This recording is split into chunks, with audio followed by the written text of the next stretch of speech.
আসসালামু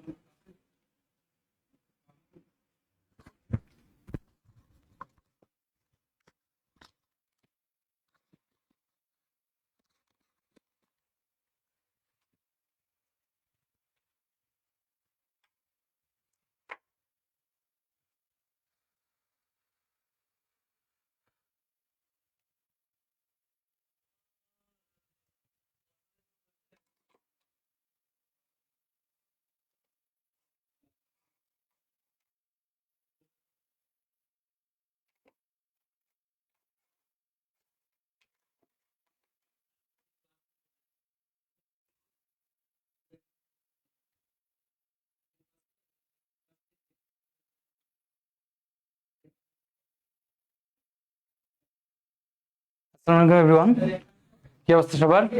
so as usual আমরা উদ্ভিদ সাহিত্যতে 3 নম্বর পর্বের ক্লাসে উপস্থিত হয়ে গেলাম। আমরা পূর্বের ক্লাসে তোমাদের সাথে যে বিষয়গুলো নিয়ে আলোচনা করেছিলাম তার মধ্যে অন্যতম ছিল হচ্ছে খনিজ লবণ পরিশোষণ। খনিজ লবণ পরিশোষণের ক্ষেত্রে কি কি আয়ন মূলত তোমাদের এই উদ্ভিদ শোষণ করে থাকে সেগুলো দেখিয়েছি, এবং সেই সাথে আয়নগুলো কিভাবে শোষিত হয় সেগুলো নিয়েও আলোচনা করেছি। এবং আমরা যখন দ্বিতীয় ক্লাস নিয়েছিলাম সেই দ্বিতীয় ক্লাসের লাস্টের দিকে আমরা আরেকটা নতুন টপিক শুরু করেছিলাম, তার নাম হচ্ছে প্রচ্ছেদন। আমি একটু হালকা পাতলা রিপিট করছি, কারণ যেহেতু এটা আমরা আগের সপ্তাহে লাস্ট রবিবারে নিয়েছিলাম, তাই আমরা হালকা পাতলা রিপিট করে তোমাদেরকে একটু রিমাইন্ড করার চেষ্টা করছি যে কি কি জিনিসগুলো আমরা লাস্টে শেষ করেছিলাম। তো প্রচ্ছেদন মূলত পাতার পত্ররন্ধ্রের মাধ্যমে হয়, এটা আমরা সবাই জানি। তো আমরা এখান থেকে কিছু সাধারণ এমসিকিউ পড়েছিলাম আগের ক্লাসে, যে উদ্ভিদের প্রচ্ছেদন পরিমাপ করার যন্ত্র হচ্ছে গ্যানম পটোমিটার। সেই সাথে প্রকারভেদ হিসাবে আমরা পত্ররন্ধ্রীয় প্রচ্ছেদন, ত্বকীয় বা কিউটিকুলার প্রচ্ছেদন, লেন্টিকুলার প্রচ্ছেদন, এই সকল বিষয়বস্তু নিয়ে তোমাদের সাথে কিছু কথা বলেছিলাম। তারপরে তোমাদের সাথে যে বিষয় নিয়ে কথা বলেছিলাম সেটা হচ্ছে পত্ররন্ধ্রের গঠন। আজকে আর আমরা গঠনটা দেখাবো না, গঠনটা আমাদের আবার পরবর্তীতে আজকে কিছু থিওরি বুঝাতে গেলে তখন কাজে লাগবে, তখন আমরা আবার রিপিট করে আঁকবো। সো যারা পূর্বের ক্লাসগুলো করেছো লাস্টের দিকের অংশগুলো আপাতত আজকে জানাটা জরুরি। বাট যদি এমন হয় যে লাস্টের অংশগুলো তোমরা যে দ্বিতীয় ক্লাসের যে শেষের অংশটুকু যদি না করে থাকো, তাহলে এই ক্লাসটা একটু বুঝতে কষ্ট হয়ে যাবে। ঠিক আছে, এটা হচ্ছে এক একটা ক্লাসের সাথে লিঙ্ক আপ করা। তারপর আমরা তোমাদেরকে কিছু সাধারণ এমসিকিউ এইভাবে বলেছিলাম যে প্রজাতি ভেদে পত্ররন্ধ্র থাকে 1000 থেকে 60,000 সেন্টিমিটার কিউব। পত্ররন্ধ্র খোলার সময় তখন আমরা বলেছিলাম যে 10টা থেকে 11টা, বিকাল 2টা থেকে 3টা পূর্ণ খোলা থাকে, বাকি সময় আংশিক খোলা থাকে। এক্সেপশনাল একটা উদ্ভিদ হচ্ছে রাত্রে পত্ররন্ধ্র বন্ধ থাকে। এক্সেপশনাল উদ্ভিদ হচ্ছে পাথরকুচি উদ্ভিদ, যা রাত্রে খোলা থাকে দিনে বন্ধ থাকে। এই বিষয়গুলো নিয়ে তোমাদের সাথে আগের ক্লাসে আমরা আলোচনা করেছি। এর পাশাপাশি আমরা যে জিনিসটা আলোচনা করেছি, যেমন পত্ররন্ধ্রের কাজ, যে পত্ররন্ধ্র বা এই ছিদ্রের মাধ্যমে, আসলে পাতার এই ছিদ্রের মাধ্যমে একটা উদ্ভিদ কি কি গ্রহণ করে বা ত্যাগ করে, এগুলো বিষয়বস্তু নিয়ে তোমাদের সাথে কথা বলেছি। যেমন অক্সিজেন গ্রহণ কিংবা ত্যাগ, কার্বন ডাই অক্সাইড গ্রহণ কিংবা ত্যাগ, এই জিনিসগুলো বলেছিলাম। অতিরিক্ত পানি, আমরা যেমন আমরা যদি অতিরিক্ত পানি গ্রহণ করি, মানুষের ক্ষেত্রে যদি বলি, তাহলে মানুষের অতিরিক্ত পানি গ্রহণ করার ফলে সেটা মূত্রের মাধ্যমে সবচেয়ে বেশি আমাদের দেহ থেকে নিষ্কাশিত হয়। পাশাপাশি আমাদের যে ঘাম আছে, লালার মাধ্যমে আমাদের পানিগুলো দেহ থেকে বের হয়। বাট উদ্ভিদের তো আর ওই প্রসেসগুলো নেই, তাই তারা পত্ররন্ধ্রের মাধ্যমে বাষ্পাকার পানি বের করে দেয়। সালের সংশ্লেষণ প্রক্রিয়া, লুকায়িত পত্ররন্ধ্র কি, এই জিনিসগুলো নিয়ে কথা বলেছি। এখন আজকে তোমাদের সাথে যে বিষয় নিয়ে আলোচনা করব সেটা হচ্ছে থিওরি। এবং এই থিওরি বুঝতে হলে তোমাকে একেবারে প্রথম থেকে এই ক্লাসে থাকতে হবে। অর্থাৎ এই যে এখন যে শুরু করলাম থিওরিটা, এই থিওরিটা একটার সাথে আরেকটা লিঙ্ক আপ করা। অর্থাৎ আজকে আমরা মোটামুটি 3টা থিওরি পড়বো। একটা নাম হচ্ছে পত্ররন্ধ্র খোলা বন্ধ হওয়ার কৌশলের লয়েডের মতবাদ, আরেকটা হচ্ছে সাইরি মতবাদ, এবং আরেকটা হচ্ছে আধুনিক মতবাদ। তো তুমি যদি লয়েডটা মিস করে যাও তাহলে তুমি সাইরিটা বুঝতে পারবে না, আবার লয়েড সাইরি মিস করে গেলে আধুনিকটা বুঝতে পারবে না। মানে প্রত্যেকটার সাথে একটার কিন্তু লিঙ্ক আপ করা আছে। তাহলে যাই হোক, আমরা এতক্ষণ ধরে রিপিট করলাম বা রিভিউ করলাম যে আমরা পূর্বের ক্লাসে কি কি জিনিস পড়িয়েছিলাম। এখন তোমাদের কাজ হচ্ছে পূর্ণাঙ্গভাবে মনোযোগটা দেওয়া, এবং খুবই মজাদার থিওরি। এই থিওরিগুলো খনিজ লবণ পরিশোষণের থেকে আরো বেটার এবং অনেক ইজি। তুমি জাস্ট একটু মনোযোগ দিবা, তাহলে বুঝতে পারবা। ওকে, পত্ররন্ধ্র খোলা এবং বন্ধ হওয়ার কৌশলে লয়েড সাহেব কি বলেছেন, চলো আমরা সেই মতবাদটা নিয়ে তোমাদের সাথে কথা বলি। দেখো, তোমরা সবাই জানো যে উদ্ভিদে সালোক সংশ্লেষণ প্রক্রিয়া সম্পন্ন হয়, এটা আমরা সবাই জানি, তাই না? তাহলে উদ্ভিদ সালোক সংশ্লেষণ প্রক্রিয়ায়, কি প্রক্রিয়ায়? সেটা হচ্ছে সালোক সংশ্লেষণ প্রক্রিয়ায়। ঠিক আছে, তো সালোক সংশ্লেষণ প্রক্রিয়ায় মূলত উদ্ভিদ কার্বোহাইড্রেট বা শর্করা জাতীয় খাবার তৈরি করে থাকে। তো তোমরা অলরেডি ফুল সিলেবাস, তো তোমরা কোষ রসায়ন অধ্যায়টা অলরেডি পড়ছো। কোষাসন অধ্যায় সম্পর্কে তোমাদের আইডিয়া আছে যে কাদেরকে আমরা শর্করা বলে থাকি। শর্করা অনেক রকম শ্রেণীবিভাগ আছে, স্বাদের ভিত্তির উপর ভিত্তি করে, কিন্তু কোনোটা হচ্ছে মিষ্টি স্বাদযুক্ত, কোনটা আবার স্বাদবিহীন, কোনো স্বাদই নেই, আবার রাসায়নিক গঠনের উপর ভিত্তি করে, এরকম অনেক রকম ব্যাপার স্যাপার গুলো আছে, তাই না? তো এখন পানিতে দ্রবীভূত হয় কি হয় না তার উপর ভিত্তি করে আবার শর্করাকে দুই ভাগে ভাগ করা হয়। একজন লিখছে ভাই এগুলো সিকিউ এর জন্য লাগবে, সিকিউতে লাগবে 3 নাম্বার থিওরিটা, অর্থাৎ পত্ররন্ধ্র খোলা এবং বন্ধ হওয়ার আধুনিক মতবাদটা।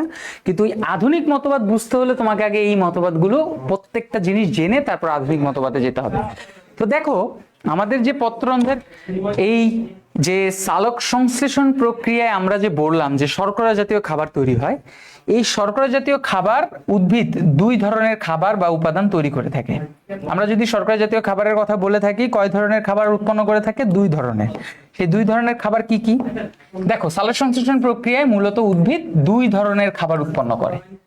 একটা বলা হয়ে থাকে সুগার, ঠিক আছে, একটাকে সুগার বলা হয়, সুগার, আরেকটা হচ্ছে স্টার্চ। আরেকটা কি ধরনের খাবার? আরেকটা হচ্ছে স্টার্চ। এটা মাথার মধ্যে রাখতে হবে, দুটাই কিন্তু শর্করা জাতীয়। এই জন্য লয়েডের মতবাদের একটা নাম আছে, এই নামটা সর্বশেষ বুঝতে পারবা। এই মতবাদের নাম হচ্ছে স্টার্চ সুগার মতবাদ। এটাকে আমরা বলে থাকি স্টার্চ সুগার মতবাদ। এখন প্রশ্ন হচ্ছে এই মতবাদটার নাম এরকম হইলো কেন? এটা আমরা পুরো মতবাদ শেষ করার পরে তোমরা বুঝতে পারবা। দেখো আমি আবারও বলছি যে সালোক সংশ্লেষণ প্রক্রিয়ায় উদ্ভিদ 2 ধরনের শর্করা তৈরি করতেছে, একটা হচ্ছে সুগার আর একটা হচ্ছে স্টার্চ। এখন আমার প্রশ্ন হচ্ছে তোমাদের কাছে আমি যদি জিজ্ঞেস করি যে আচ্ছা বলো তো ভাইয়া সুগার কাদেরকে বলা হচ্ছে? যদি কোষরসায়ন অধ্যায় না করে আসো তাহলে কিন্তু আলটিমেটলি পুরোপুরি লস, কারণ তোমার এই কোষরসায়ন অধ্যায়ের কিছু বেসিক তোমার অবশ্যই জানা লাগবে, খুবই মিনিমাম বেসিক।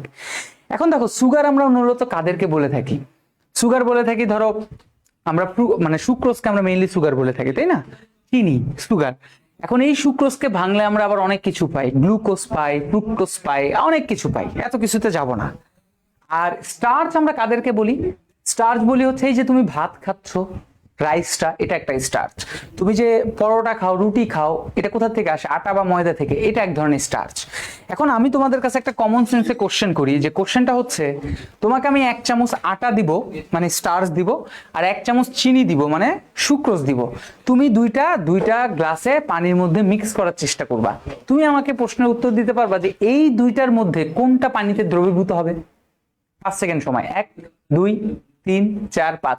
তুমি যেটা চিন্তা করতেছো সেটাই ঠিক, যে সুক্রোজ বা সুগারের কথা যেটা বললেন এইটা মূলত পানিতে দ্রবীভূত হয়। আর আপনি যে আটার কথা বলছেন, আটাও কিন্তু গুঁড়া গুঁড়া, তাই না? চিনিও গুঁড়া গুঁড়া, কিন্তু আটা স্টার্চ হচ্ছে পানিতে অদ্রবণীয়।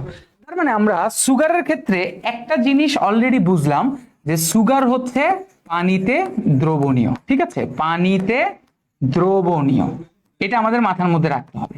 তো দেখো এখন একটা জিনিস ভালোভাবে খেয়াল করো, উদ্ভিদ সালোক সংশ্লেষণ প্রক্রিয়ায় 2টা জিনিস তৈরি করছে, সুগারও তৈরি করছে, স্টার্চও তৈরি করছে।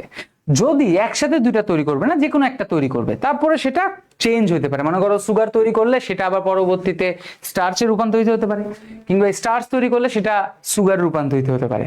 কিভাবে রূপান্তরিত হয় বা কেন রূপান্তরিত হয় সেটা আমরা একটু পরের মতবাদ, যেটা সাইরির মতবাদ ছিল, সেখানে আমরা জানবো। এখন ধরো কথার কথা, উদ্ভিদ সুগার তৈরি করলো, ঠিক আছে? কি তৈরি করেছে? সুগার তৈরি করেছে। সুগার তৈরি করলে পত্ররন্ধ্র খোলা বা বন্ধ হওয়ার উপর কি ধরনের প্রভাব পড়তে পারে? দেখো যখন সুগার তৈরি করে, আমরা কিন্তু অলরেডি তোমাদেরকে বলেছি এটা পানিতে দ্রবণীয়। যেই জিনিস পানিতে দ্রবণীয় হয়, যদি আমরা যেহেতু বলেই ফেলছি যে পানিতে দ্রবণীয়, তোমাদের একটা জিনিস আরেকবার একটু মনে করাই দিই, তোমরা যারা পূর্বের ক্লাসে যদি না করে থাকো, আমরা যখন পত্ররন্ধ্র আঁকছিলাম, ধরো এটা হচ্ছে 2টা রক্ষী কোষ, তাই না? এটা হচ্ছে 2টা রক্ষী কোষ, এবং কালকে যারা পত্ররন্ধ্রের এই গঠনটা পড়েছো বা আগের ক্লাসগুলোতে করেছো তাদের জন্য এটা ইজি লাগবে। আর এর চারপাশে কি থাকে? এর চারপাশে হচ্ছে সহকারী কোষ থাকে। এই যে মাঝখানে যে পাতার একটি অংশ আঁকলাম আমি, এবং এই যে মাঝখানে 2টা অর্ধচন্দ্রাকৃতির রক্ষী কোষের কথা বলছি, এই টিস্যুগুলো যে মানে এই রক্ষী কোষকে যারা চারপাশে ঘিরে রাখছে তাদেরকে আমরা বলছি সহকারী কোষ। তার মানে আমরা তাদেরকে কি বলছি? সহকারী কোষ। এদেরকে বলছি হচ্ছে সহকারী কোষ, ঠিক আছে? সহকারী কোষ, এটা মাথার মধ্যে রাখতে হবে, এটাকে বলা হয় সহকারী কোষ। আর এইটাকে আমরা কি বলছি, এটাকে আমরা বলছি হচ্ছে রক্ষী কোষ। এটাকে আমরা কি বলি, এটাকে আমরা বলি হচ্ছে রক্ষী কোষ। এখন কেন আমি এটা আঁকলাম আরেকবার ছোট্ট করে, এটার পিছনে একটা কারণ হচ্ছে এই যে রক্ষী কোষের ভিতরে একটা বিশেষ উপাদান থাকে, তার নাম হচ্ছে ক্লোরোপ্লাস্ট। কি থাকে, ক্লোরোপ্লাস্ট। এটা মাথার মধ্যে রাখতে হবে, রক্ষী কোষের ভিতরে কোথায় থাকবে, ক্লোরোপ্লাস্ট থাকবে। এখন ভাইয়া এই যে যেগুলো সহকারী কোষ হিসেবে আমি তোমাকে বলছি, চিহ্নিতকরণ করছি, যে চারপাশে রক্ষী কোষকে ঘিরে রাখছে, এরা কি পাতার অংশ না? অবশ্যই অংশ। কিন্তু ভাইয়া এই সহকারী কোষের মধ্যে কোথাও কি আমি একবারও বলছি যে এই জায়গায় মূলত ক্লোরোপ্লাস্ট থাকে? না। তাহলে ক্লোরোপ্লাস্ট একমাত্র কোথায় থাকবে, রক্ষী কোষের মধ্যে থাকবে। রক্ষী কোষের বাইরে যে সহকারী কোষগুলো আছে এরা পাতার অংশ হলেও এখানে কোনো ক্লোরোপ্লাস্ট থাকবে না। কেন বললাম, কারণ এই ক্লোরোপ্লাস্ট মেইনলি তোমার এই সালোক সংশ্লেষণ প্রক্রিয়া সম্পন্ন করবে। আর এই ক্লোরোপ্লাস্ট কখনো সুগার কখনো বা স্টার্চ তৈরি করবে। এখন এই ক্লোরোপ্লাস্ট যদি সুগার তৈরি করে, তার মানে কার ভিতরে সুগার তৈরি করছে, কার ভিতরে তৈরি করছে, অবশ্যই রক্ষী কোষের ভিতরে তৈরি করছে। আবার আমরা এটা বলেছি যে সুগার কিন্তু পানিতে দ্রবণীয়। এখন ধরো তোমাকে আরেকটা উদাহরণ দিই, ধরো আমি তোমাকে 1 গ্লাস পানির মধ্যে 2 চামচ চিনি মিশাইতে বললাম, সুগার মিশাইতে বললাম, তুমি ওস্তাদি করে কি করলা, 5 চামচ চিনি মিশাইলা। তোমরা সবাই জানো, সবাই শরবত বানিয়েছো। যদি এরকম করো তাহলে কি ঘটনাটা ঘটতে পারে, তাহলে ওই গ্লাসের নিচে চিনিগুলো জমা হতে থাকবে। এখন তুমি ভয় পাচ্ছ, হায় হায় ভাইয়া তো আমাকে বলছিল যে এই গ্লাসের মধ্যে আমি 2 চামচ চিনি মিশাবো, কিন্তু আমি তো ওস্তাদি করে 5 চামচ চিনি মিশাইছি। এখন তোমাকে আমি যদি বুদ্ধি দেই, মানে তুমি যদি চিন্তা করো যে ভাইয়ার বকা খাওয়া থেকে বাঁচার জন্য এখন কি করবা, তাহলে তোমরা সবাই এখানে অ্যান্সার দিবা যে ভাইয়া আমি একটা কাজ করব। কি করব, ওই গ্লাসের মধ্যে আরো পানি ঢালা শুরু করব, যতক্ষণ পর্যন্ত না ওই সুগারটা দ্রবীভূত হয়। তার মানে উদ্ভিদ যত বেশি এই রক্ষী কোষের ভিতরে সুগার তৈরি করতে থাকবে, কি তৈরি করতে থাকবে, এই সুগারটা তৈরি করতে থাকবে, চিনি তৈরি করতে পারে। এই সুগার মানে কিন্তু শুধু সুক্রোজ না, সেটা গ্লুকোজ হতে পারে, ফ্রুক্টোজ হতে পারে। যারা যারা পানিতে দ্রবীভূত তাদেরকে আমরা সুগার বলছি। এখন এই ক্লোরোপ্লাস্ট, এই যে রক্ষী কোষের ভিতরে যত বেশি গ্লুকোজ বা সুগার তৈরি করবে, এই রক্ষী কোষের পানির চাহিদাটা বেড়ে যাবে। তার চাহিদাটা বেড়ে যাবে, পানির চাহিদাটা বেড়ে যাবে। তার মানে রক্ষী কোষ বাইরে থেকে পানি নেওয়ার চেষ্টা করবে, চেষ্টা করবে কি যে বাইরে থেকে আমাকে পানি দাও, আমাকে পানি দাও। কেন, কারণ আমার ভিতরে সুগার তৈরি হচ্ছে, কারণ এই সুগারকে দ্রবীভূত করতে হবে। এখন আমার প্রশ্ন হচ্ছে, পানির চাহিদা বেড়ে গেল, তাই না? তাহলে এখানে আমরা লিখতে পারি যে পানির চাহিদা বেড়ে গেল, যখন সুগার তৈরি করবে তখন পানির চাহিদা বেড়ে যাবে। আচ্ছা, পানির চাহিদা যদি বেড়ে যায়, কার ভিতরে, রক্ষী কোষের ভিতরে যদি পানির চাহিদা বেড়ে যায় সুগার তৈরি করার কারণে, এখন এই পানিটা পাবে কোথা থেকে? এটা তো তাকে দিতে হবে। আমার রক্ষী কোষ পানি চাচ্ছে, এখন আমার তাকে পানি দিতে হবে। এই পানিটা পাবে কোথা থেকে? এই যে তাকে চারপাশে সহকারী কোষকে ঘিরে রাখছে না, এই সহকারী কোষের মধ্যে প্রচুর পানি থাকে। কি থাকে? প্রচুর পানি থাকে। এই যে পানিগুলো যারা অবস্থান করছে, এই পানিগুলো কি করবে, এই পানিগুলো আস্তে আস্তে রক্ষী কোষের ভিতরে প্রবেশ করা শুরু করবে। যেহেতু পানির চাহিদা বাড়ছে, তাই রক্ষী কোষের ভিতরে এরা কি করবে, প্রবেশ করা শুরু করবে। তাহলে সহকারী কোষে প্রচুর পানি থাকবে, যেটা কি হবে, অটোমেটিক্যালি রক্ষী কোষের ভিতরে প্রবেশ করবে। তাহলে পানির চাহিদা বাড়লে রক্ষী কোষের ভিতরে যেই পদ্ধতিতে পানিটা প্রবেশ করবে তার নাম হচ্ছে অন্ত অভিস্রাবণ। এটাকে আমরা কি বলবো, এটাকে আমরা বলবো হচ্ছে অন্ত অভিস্রাবণ। অন্ত মানে ভিতরে, অভিস্রাবণ মানে হচ্ছে এই যে রক্ষী কোষের একটা পর্দাকে ভেদ করে যেহেতু পানি প্রবেশ করছে, এই জন্য এটাকে আমরা অভিস্রাবণ বলছি, ব্যাপন বলছি না। অভিস্রাবণ নিয়ে সংজ্ঞাটা আমরা আলাদাভাবে বলবো। আপাতত মাথায় রাখো, যখন সুগার তৈরি হবে তখন অন্ত অভিস্রাবণ প্রক্রিয়া সম্পন্ন হবে বা শুরু হবে। আর এই অন্ত অভিস্রাবণ প্রক্রিয়া শুরু হলে পানি মানে H2O রক্ষী কোষে প্রবেশ করা শুরু করবে। কি করবে? রক্ষী কোষে প্রবেশ করবে। এটা মাথায় রাখতে হবে, প্রবেশ। এইটা কিন্তু এখন যে থিওরিটা পড়াচ্ছি লয়েডের মতবাদ, এটা কিন্তু পুরা বেসিক। আজকে 3টা থিওরির মধ্যে পুরা বেসিক হচ্ছে কিন্তু লয়েড। লয়েড যদি তুমি বুঝো তাহলে সাইরি বুঝতে তোমার 2 মিনিট লাগবে, আর আধুনিক মতবাদ বুঝতে 3 মিনিট লাগবে। মানে বাকি 2টা মতবাদ তোমার সর্বোচ্চ 5 মিনিট লাগবে। লয়েডটা হচ্ছে পুরা বেসিক। তাহলে H2O রক্ষী কোষে প্রবেশ করবে, রক্ষী কোষে প্রবেশ করা শুরু করবে। আচ্ছা, তাহলে পানি যদি এই সহকারী কোষ থেকে রক্ষী কোষে প্রবেশ করা শুরু করে তাহলে কি ঘটনা হতে পারে? এখন দেখো যদি পানি এই সহকারী কোষ থেকে রক্ষী কোষের ভিতরে প্রবেশ করা শুরু করে, তাহলে কি হবে? রক্ষী কোষ, তোমাদের কাছে একটা কমন সেন্সের প্রশ্ন, যদি রক্ষী কোষে পানি প্রবেশ করে তাহলে রক্ষী কোষ কি ফুলে যাবে নাকি চুপসে যাবে? আমাকে কমেন্টে জানাও তো। সহকারী কোষে থেকে যদি রক্ষী কোষে পানি প্রবেশ করে তাহলে রক্ষী কোষ কি ফুলতে থাকবে নাকি চুপসে যাবে, মানে চিকন হয়ে যাবে? কোনটা হবে? একজন প্রশ্ন করছে, ভাইয়া সহকারী কোষে পানি আসবে কোথা থেকে? মাথা থেকে। বোকা মেয়ে না ছেলে? ছেলে। এই সহকারী কোষের মধ্যে পানি আসবে কেমনে? খনিজ লবণের সময় পানি শোষণ করে না উদ্ভিদ মূল থেকে? এই মূলের মাধ্যমে সেই পানিগুলো কোথায়? পাতার মধ্যে জমা রাখবে, ডালপালার মধ্যে জমা রাখবে, কোষের মধ্যে জমা রাখবে। এই কোষগুলো কার? পাতার কোষের মধ্যে পানিগুলো জমা রাখবে। কোথা থেকে আসবে? মাটি থেকে আসবে। আচ্ছা, তাহলে এখানে ম্যাক্সিমাম অ্যান্সার দিচ্ছ ভাইয়া ফুলে যাবে। তাহলে রক্ষী কোষ যদি ফুলে যায়, তাহলে আমি তোমাদের কথা মতো এখানে লিখি, মনে রাখবা এখানে কি বলছো, যে রক্ষী কোষে পানি প্রবেশ করার কারণে রক্ষী কোষ কি হবে? ফুলে যাবে। ফুলে যাবে। আচ্ছা, একটা কথা মাথায় রাখবা, এটা একটা ছন্দের মতো। রক্ষী কোষে পানি প্রবেশ করার কারণে রক্ষী কোষ ফুলে যায়, সাথে সাথে আরেকটা কথা মনে রাখবা, রক্ষী কোষ যখন ফুলে যায়, ধরো এটা হচ্ছে রক্ষী কোষ, আঙ্গুলটা, হ্যাঁ, রক্ষী কোষ যখন ফুলে যায় তখন এরকম হয়ে যায়। দেখো আগে ছিল এরকম নর্মাল রক্ষী কোষ বন্ধ, ঠিক আছে? তাহলে রক্ষী কোষ ফুলে গেল, ফুলে গেলে আস্তে আস্তে কি হলো? রক্ষী কোষ খুলে গেল। আর রক্ষী কোষ খুলে যাওয়া মানে হচ্ছে পত্ররন্ধ্র খুলে গেল। তাহলে রক্ষী কোষ যখন ফুলে যায় তখন মনে রাখবা পত্ররন্ধ্র খুলে যায়, পত্ররন্ধ্র খুলে যায়, ঠিক আছে? এটা মাথার মধ্যে রাখতে হবে। তাহলে আমরা আরেকবার বুঝাচ্ছি, কারণ এইটা যদি তুমি বুঝো তাহলে এইটা বুঝতে তোমার আবার লাগবে 30 সেকেন্ড, কারণ এখানে যেই ঘটনাগুলো ঘটেছে তার চেয়ে তার বিপরীত ঘটনা হবে। তাহলে আমরা আবার চলো প্রথম থেকে একবার একটু ছোট্ট করে বলছি। লয়েডেরটাতে আমাদের একটু টাইম লাগবে, এরপরে দেখবা আস্তে আস্তে কি হবে জানো? আস্তে আস্তে তোমার সব মতবাদগুলো তুমি ক্যাচ করতে পারবা, তুমি লিঙ্ক আপ করতে পারবা। তাহলে লয়েড সাহেবের মতবাদের নাম দেওয়া হয়েছে স্টার সুগার মতবাদ। লয়েড সাহেব বিজ্ঞানী কি বলছে, যে উদ্ভিদ এই যে সালোক সংশ্লেষণ প্রক্রিয়া হয়, এই সালোক সংশ্লেষণ প্রক্রিয়ার মাধ্যমে, আমরা সবাই জানি, এটা ছোটবেলা থেকেই পড়ছি, যে সালোক সংশ্লেষণ প্রক্রিয়ার মাধ্যমে সবসময় শর্করা জাতীয় খাবার তৈরি করে। শর্করা দুই রকম হতে পারে, একটা সুগার, একটা স্টার্চ। এখন যদি সুগার তৈরি করে, এটা তার উপর ভিত্তি করে, কেন কখন সুগার তৈরি করবে, কখন স্টার্চ তৈরি করবে, এটা আমরা পরে আসতেছি। যদি সুগার তৈরি করে, আমরা সবাই জানি যে সুগার এমন এক ধরনের কার্বোহাইড্রেট, সেটার মধ্যে সুক্রোজ হতে পারে, ফ্রুক্টোজ হতে পারে, বিশেষ করে সবচেয়ে বেশি হয় হচ্ছে গ্লুকোজ। তাহলে সেই জিনিসটাই তৈরি করো, সেটা আমরা জানি পানিতে দ্রবণীয়। এখন এই যে সালোক সংশ্লেষণ, এই সালোক সংশ্লেষণটা তোমাদেরকে যদি জিজ্ঞেস করা হয় কোথায় হয়, তাহলে তোমরা সবাই অ্যান্সার দিবা যে ভাই সালোক সংশ্লেষণ সবসময় ক্লোরোপ্লাস্টে হয়। আর যদি তোমাদেরকে এটাও জিজ্ঞেস করি যে ক্লোরোপ্লাস্ট পাতার কোথায় থাকে, পাতায় তো অনেক রকম কোষ আছে, রক্ষী কোষ আছে, সহকারী কোষ আছে, প্যাসেজ সেল আছে, স্পঞ্জিক সেল আছে, অনেক রকম সেল আছে। তাহলে এই ক্লোরোপ্লাস্টটা এক্স্যাক্টলি আসলে কোথায় থাকে? তাহলে এই যে রক্ষী কোষ আছে, এই রক্ষী কোষের মধ্যেই ক্লোরোপ্লাস্ট থাকে। তাহলে রক্ষী কোষের ভিতরে এই সুগারটা তৈরি হচ্ছে। তারপরে তুমি এটা বললা যে রক্ষী কোষের থেকে যখন সুগার তৈরি হয় সেটা পানিতে দ্রবণীয়।